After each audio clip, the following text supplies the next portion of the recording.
কোন বান্দা যদি রমজান মাসের মধ্যে রোজা রাখে, আল্লাহ পাক বান্দার জন্য 10টি পুরস্কার লিপিবদ্ধ করে রেখেছেন। ধরে বলে সুবহানাল্লাহ।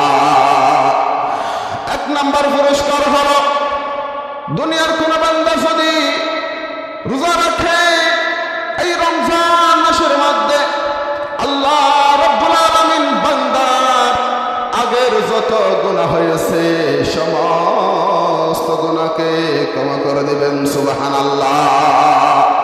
হাদিসে পাকের মধ্যে এসেছে, মান সামা রমাদান ঈমানান ওয়া ইহতিসাবান গুফিরা লাহু মা তাকদ্দামা মিন যামবি।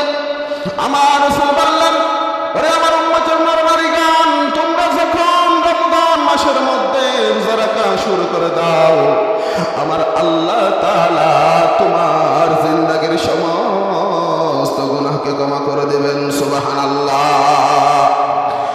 এরপরে 2 নম্বর পুরস্কার, কোন বান্দা যদি এই রমজান মাসের মধ্যে একটা রোজা রাখলো, ওই রোজা রাখা অবস্থায় বান্দা যদি ইন্তেকাল হয়ে যায়, মৃত্যুবরণ করে, অনেক মানুষ আছে নাকি নাই? ও মাথন না, আছে নাকি নাই? অনেক মানুষ আছে রোজা রাখার পর দিনের বেলা ইন্তেকাল করে, মসজিদের মধ্যে ইন্তেকাল করে। রোজা রাখা অবস্থায় কোন বান্দা যদি মারা যায়, আমার দয়াল নবী বললেন, দাখালাল জান্নাহ, তার স্থান সরাসরি জান্নাত। জোরে বলে সুবহানাল্লাহ। এরপরে 3 নম্বর হলো, রমজান মাসের মধ্যে কোন বান্দা যদি রোজা রাখে, তার আরেকটা 3 নম্বর পুরস্কার হলো, আল্লাহ রাব্বুল আলামিন স্বয়ং তার পক্ষ থেকে বান্দার জন্য প্রতিদান দিয়ে দেয়। জোরে বলে সুবহানাল্লাহ। আস-সাওমু লি ওয়া আনা আজজি বিহি ওয়া আনা উজজা বিহি। আমার আল্লাহ রাব্বুল আলামিন বললেন, ওরে আমার বান্দাগণ, রোজা হলো স্বয়ং আমি আল্লাহর জন্য, এই রোজার পুরস্কার স্বয়ং আমি আল্লাহর পক্ষ থেকে হবে। জোরে বলে সুবহানাল্লাহ। যত ইবাদত আছে, সমস্ত ইবাদত আপনার সওয়াব লিখার দায়িত্ব ফেরেশতাদের মধ্যে, কিন্তু শুধুমাত্র একটা ইবাদত, ওই ইবাদতের নাম হলো রমজানুল মুবারক। এই রমজানের মাসের মধ্যে বান্দা যদি রোজা রাখে, এই রোজার প্রতিদান সরাসরি আল্লাহ পাক নিজের কুদরতের হাত দিয়ে দিয়ে দেবে। সুবহানাল্লাহ। আমাদের দেশের মধ্যে যদি প্রধানমন্ত্রী, বর্তমান প্রধানমন্ত্রী হলো তারেক জিয়া, সে যদি কোন একজন মানুষকে একটা উপহার দেয়, ওই উপহারটা ছোট হবে না, কারণ যত বড় ব্যক্তিত্ব তত বড় উপহার, ঠিক কিনা? কোন বান্দা যদি, তারেক জিয়া যদি, প্রধানমন্ত্রী যদি কোন মানুষকে উপহার দেয়, প্রধানমন্ত্রী যেহেতু প্রধানমন্ত্রীর মতো বড় ধরনের একটা উপহার দিবে, ঠিক তদ্রূপ আল্লাহ রাব্বুল আলামিন বললেন, ওরা আমার বান্দাগণ, আমার রোজাদারদের প্রতিদান জাযা স্বয়ং আমি আল্লাহ দেব। আর আমার আল্লাহ এমনি দেবে না, আল্লাহ আল্লাহর মতো করে দেবে। জোরে বলে সুবহানাল্লাহ। সুতরাং 3 নম্বর পুরস্কার হলো, বান্দার প্রতিদান স্বয়ং আল্লাহ পাকের পক্ষ থেকে। যে সমস্ত বান্দা পবিত্র রমজান মাসের মধ্যে রোজা রাখে, জোরে বলে সুবহানাল্লাহ। এরপরে 4 নম্বর হলো, রমজান মাসের মধ্যে রোজা রাখার কারণে বান্দাদের মুখ থেকে যে একটা দুর্গন্ধ বাহির হয়, ওই দুর্গন্ধটা আল্লাহ পাকের কাছে মিশকে আম্বরের চেয়ে আরো বেশি সুগ্রাণ। জোরে বলে সুবহানাল্লাহ। রোজা রাখার কারণে মানুষের জবান দিয়ে, মানুষের মুখ দিয়ে গন্ধ বাহির হয়, ওই গন্ধটা আপনার কাছে, আমার কাছে খারাপ লাগতে পারে, ওই গন্ধটা আমাদের কাছে সহ্য না হতে পারে, কিন্তু আমার রাসূল বললেন, ওয়ালা খুলুফু ফীহি আতয়াবু ইনদাল্লাহি মির রিহিল মিস্ক। দুনিয়ার কোন বান্দা রোজা রাখে, যদি তার মুখ থেকে গন্ধ বাহির হয়, সাধারণ মানুষের কষ্টকর হতে পারে, কিন্তু আল্লাহ পাকের দরবারে মাসে রোজাদারদের মুখের গন্ধ আরো বেশি সুগ্রাণ সুবহানাল্লাহ। এরপরে ৫ম নম্বর পুরস্কার হলো দুনিয়ার কোন বান্দা রমজান মাসের মধ্যে রোজা রাখলো, রোজা রাখা অবস্থায় আল্লাহ পাকের দরবারে যেটা দোয়া করে আল্লাহ পাক বান্দার দোয়া কবুল করে। জোরে বলে সুবহানাল্লাহ। রমজান মুবারকের মধ্যে কোন বান্দা আল্লাহ রাব্বুল আলামিনের কাছে সে এমন ভাবে রোজা রেখেছে ইমানের সাথে সওয়াবের আশায়, ওই বান্দা আল্লাহর কাছে যা চায় আল্লাহ পাক বান্দার জন্য দান করে দেয়। জোরে বলে সুবহানাল্লাহ।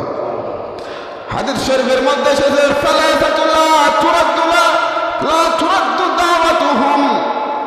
আল্লাহ রাব্বুল আলামিন ৩ ধরনের বান্দার দোয়া বিফল দেন না, ৩ ধরনের বান্দার দোয়া সরাসরি কবুল করে নেই। এদের মধ্যে ১ নম্বর হলো ওয়াল ইমামু আদিল। যারা নেই পরায়ণ শাসক আছে, নেই পরায়ণ শাসকদের দোয়া কবুল করেন কে? জোরে বলেন না কে? নেই পরায়ণ শাসকদের দোয়া কবুল করেন কে? এরপরে ২য় নম্বর ওয়া দাওয়াতুল মাজলুম, মাজলুমদের দোয়া কবুল করেন কে? এরপরে ওয়াসাইমু হিনা ইফতিরু, দুনিয়ার কোন বান্দা রোজা রাখলো, যখন ইফতারের সময় হয়ে গেল, ইফতারের সময় আল্লাহ পাকের দরবারে আপনি যেটা চাইবেন আল্লাহ পাক বান্দার জন্য সেটা দান করে দিবে। জোরে বলে সুবহানাল্লাহ। সুতরাং বোঝা গেল রোজা রাখতে হবে ইমানের সাথে, সওয়াবের আশায়, আল্লাহ পাক রাজি করার জন্য। কোন বান্দা যদি রোজা রাখে, ওই বান্দা সারাটা দিন রোজা রাখলো, যখন ইফতারের সময় হয়ে গেল আল্লাহ তুলে দিলেন, আল্লাহ পাক ফেরেশতাদেরকে ডাক দিয়ে বলবে, ওরে ফেরেশতারা দেখো দেখো আমার বান্দাগণের সামনে এখন ইফতার রেডি আছে, চাইলে আমার বান্দা খেতে পারতো, কিন্তু আমি আল্লাহ রাব্বুল আলামিনের ডরের কারণে, ভয়ের কারণে আমার বান্দা ইফতার গ্রহণ করতেছে না। সুতরাং দেখে দেখো আমার বান্দা আমার কাছে যা চাইবে আমি আমার বান্দাকে দান করে দেব। সুবহানাল্লাহ। বড় করে হন না সুবহানাল্লাহ। এই ইফতার তৈলে মাতামাতি আছে নাকি নাই? মাতামাতি অ্যাঙ্গর ব্যাগুন পরিচালক, কিন্তু কি এত খবর এগান নাই দে ইফতারের মধ্যে, ইফতারের সময় মধ্যে আল্লাহ তুন জিয়ান চাই ইয়ান পাই, ইয়ান অন্তরণ না রাখে মাতামাতি। আল্লাহ পাক আর বুঝিবার তৌফিক দান করুন। বড় করে হন আমিন। এরপরে ৬ষ্ঠ নাম্বার পুরস্কার হলো কাল হাসরের কিয়ামতের ময়দানে ওই রোজা আল্লাহ পাকের দরবারে সুপারিশ করবে। বড় করে হন না সুবহানাল্লাহ। আল্লাহ পাকের দরবারে সুপারিশ করবে, আল্লাহ পাকের কাছে তর্ক করবে। রোজা বলবে, আল্লাহ তাআলা আপনার এই বান্দা দুনিয়ার জমিনে আমাকে সম্মান করলো, ইজ্জত করলো, আমাকে সুন্দরভাবে ইমানের সাথে সওয়াবের আশায় একমাত্র আল্লাহকে আপনাকে রাজি করার জন্য রোজা রাখেছে। আল্লাহ পাক বলবে, তো আমি কি করতাম? রোজা বলবে, আল্লাহ আপনার বান্দাকে আপনি জান্নাতে দিয়ে দেন। জোরে বলে সুবহানাল্লাহ।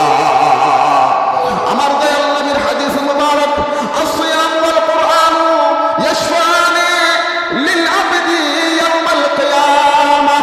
কিয়ামতের ময়দানে রোজা সুপারিশ করবে, কোরআন সুপারিশ করবে।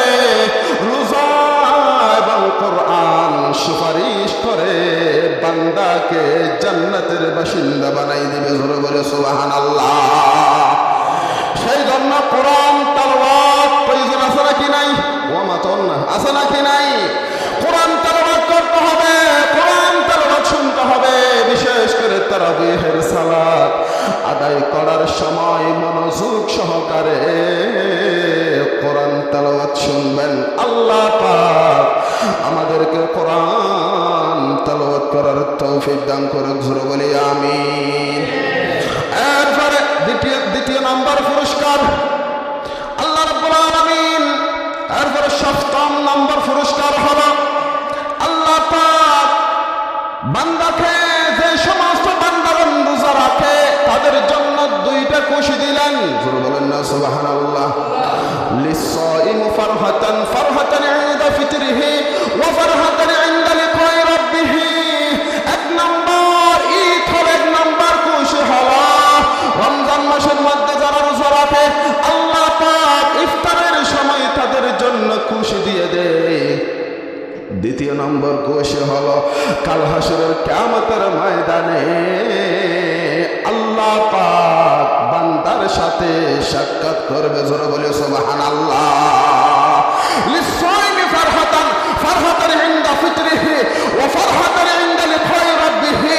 আল্লাহ পাক বললেন আমার বান্দা যখন রোজা রাখবে ইফতারের সময় একটা খুশি, আরেকটা খুশি হলো কাল হাসরের কিয়ামতের ময়দানে আমার বান্দাদের সাথে যারা দুনিয়ার জমিনে রোজা রাখেছে তাদের সাথে সরাসরি আমি সাক্ষাৎ করব, দেখা করব। জোরে বলেন না সুবহানাল্লাহ। হাদিসের মধ্যে এসেছে কিভাবে সাক্ষাৎ করবে। আমরা যেমনিভাবে চন্দ্র দিতে হলে সমস্ত মানুষ দেখি, আল্লাহ পাক চন্দ্রের নিয়াই মানুষদেরকে সাক্ষাৎ দেবে। আবার তাদের মধ্য থেকে স্পেশাল ভাবে যারা রোজাদার তাদের সাথে সাক্ষাৎ দেবে। জোরে বলে সুবহানাল্লাহ। প্রধানমন্ত্রী আরামে দেখা করিব না, ও মাথন না নগরী মুটো নগরী না আরামে দেখা দিতে প্রধানমন্ত্রী। ইতারা যোগ্য ধরনের বড় বড় মন্ত্রী যারা আছে ইতারা দৈনিক সাক্ষাৎ করিব। কিয়ামতের ময়দান আর মন্ত্রী সামনে আর যেতে দেখা করতে পারি না, আর ভবিষ্যৎ করতেন দেখা নগরের আর পারি না গান এবার হাজতে আছে তো হাজত দেরি এতল্লা কিয়ামতের ময়দান আল্লাহ পাক সাক্ষাৎ করিবেন রে স্পেশাল ভাবে যারা দুনিয়ার জমিনে 30 রোজা একমাত্র আল্লাহ রাজ করিবেন না রাখো আল্লাহ পাক ইতরা আল্লাহ স্পেশাল ভাবে সাক্ষাৎ দিব। বড় করে হন সুবহানাল্লাহ। আল্লাহ তো ফারহাতান ইনদা ফিতরিহি ওয়া ফারহাতান ইনদা লিকাই রাব্বিহি। ইফতারের সময় যারা রোজা না রাখে এটা এত উদ্যোগ খুশি দেখাইব কিন্তু মন মরা। বড় করে হন না নাউজুবিল্লাহ। কিন্তু যেবার রোজা রাখে এবার তুমি খুশি আছো নাকি নাই, ও মাথন না আছে নাকি নাই। রোজা রাখিলে অবশ্যই ইফতার করিবার সময় মনের মধ্যে এক প্রকার খুশি, এক এর আরেক অর্থ হইলে ঈদের দিন ঈদুল ফিতরের দিনের খুশি। বড় করে হন সুবহানাল্লাহ।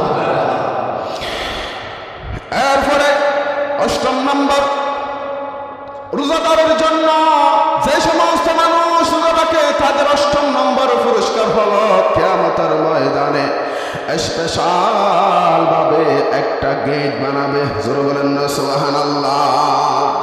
ওই গেট দিয়ে দুনিয়ার কোন মন্ত্রী যেতে পারবে না, কোন মিনিস্টার যেতে পারবে না, কোন প্রশাসন যেতে পারবে না, দুনিয়ার কোন মানুষ যেতে পারবে না। ওই গেটটার নাম হলো রাইয়ান। ওই গেট দিয়ে শুধুমাত্র কেবলমাত্র রোজাদার যাবে। জোরে বলে সুবহানাল্লাহ। এরপরে নবম নম্বর পুরস্কার হলো যারা রোজা রাখে, রোজা রাখা অবস্থায় ইন্তেকাল হয়ে গেল, ইন্তেকাল হওয়ার কারণে আল্লাহ রাব্বুল আলামিন তাকে শহীদি মর্যাদার মর্তবা দান করবে। সুবহানাল্লাহ। রমজানত রোজা রাখে দিনত মারা গিয়ে তবে রাইত মারা গিয়ে, কিন্তু মানুষ কি আছেন রোজাদার হন না যে মানুষ কি আছে ওই রোজাদার এবার দিনত মারা গিয়ে তবে রাইত মারা গিয়ে, কিন্তু এবার জীবিত থাকিলে দিনের মাঝে রোজা রাখিত মানুষ আছে নাকি নাই। দিনত মারা যোগ অথবা রাইত মারা যোগ রমজান মাসের মধ্যে ভয়ানকের মধ্যে এবার স্থান শহীদের মর্তবা। বরগরে হন না সুবহানাল্লাহ। শুধু আল্লাহ কিয়ামত পর্যন্ত এবার খবরের মধ্যে জান্নাতে খানা বিচরণ করাইতে তাই বড় করে হন সুবহানাল্লাহ। এরপরে দশম নম্বর দুনিয়ার কোন বান্দা যদি ইমানের সাথে সওয়াবের আশায় দুনিয়ার জমিনের মধ্যে রোজা রাখে দশম নম্বর পুরস্কার হলো 10